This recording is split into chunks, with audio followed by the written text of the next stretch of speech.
আচ্ছা, আজকে আমরা বানাচ্ছি দুই বোন মিলে রান্না করছি।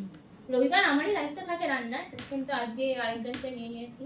আর একটু স্পেশাল বানাচ্ছি কিছু, একজনকে শুধু বাটা কাটার কাজে নিয়ে। তো আজকে আমরা বানাচ্ছি পোলাও আর চিকেন কষা। পোলাওটা আমি ফার্স্ট টাইম বানাচ্ছি, চিকেন কষা তো অনেকবার বানিয়েছি।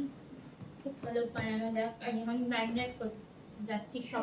বাজে। একজনকে আমি হেল্পার হিসেবে নিয়েছি, কিন্তু সে কাটা বাটার জন্য, রান্না করার জন্য নয়। আমিও পারি কিন্তু রান্না করতে, চিকেন আমি অনেকবার বানিয়েছি।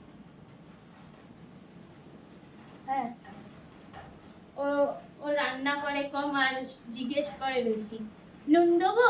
এই যে আমার মাংস আমি ম্যারিনেট করছি, এতে দই আর হলুদ দিয়েছি, এতে চাল আছে, এটাও হলুদ দিয়ে ম্যারিনেট করে রাখবো, হলুদ আর ঘি দিয়ে। I have no idea. আরে কালার দেখতে বলছি।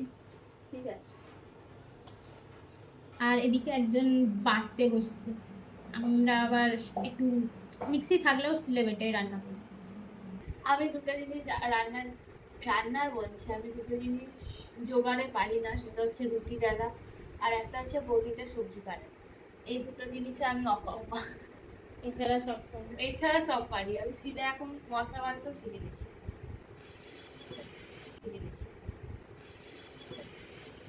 কিন্তু আমি লুচি বেলতে পারি।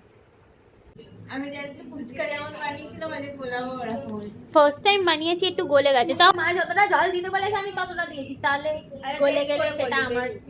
জিভে লাগাচ্ছি, মিক্স করছি, তারপরে মেরে দিলে। হ্যাঁ, পোলাও রেডি হয়ে গেছে, অল্প কি আমাদের চিকেন কষা আছে। করতে করতে আর ভিডিও করতে পারিনি আমি, কারণ দুটো একসঙ্গে করা যায় না, আমি করতে পারি না। নিজেকে নিজে কে যে বাঁদর বলে কে জানে।